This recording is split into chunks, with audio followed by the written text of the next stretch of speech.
කියන්න. කොහෙද ඉන්නේ? ගෙදර ඉන්නේ කීයටද? මම 10ක් පහු වෙලා ආවා. ළමයාත් බලන් ඉන්න ඔයා එනකම් කන්නේත් නැහැ. ඔව් බබා මේ පොඩි වැඩ වගේ තියෙන ඔෆිස් එකේ. මම ටක් ගාලා එන්න. ඔය ළමයට පොඩ්ඩක් ෆෝන් එක දෙන්නකෝ. මම එයාලා කතා කරන්න. ඉතින් අම්මට කරදර කරන්නේ නැතුව කන්නකෝ. මම ටක් ගාලා එන්නම්. එද්දි මම ඔයාලට මොනවද අරන් ඉන්නම් පුතේ. වැඩි ජේසපීටයි.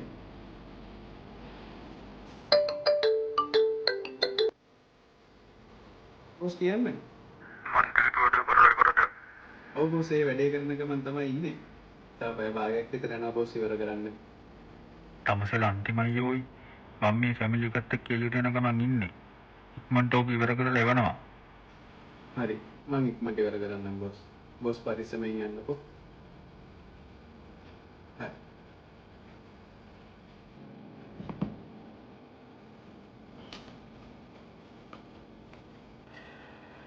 ඔයත් කොච්චර වැඩ කරත් ඒ වගේ බැනුම් මතක තියාගන්න.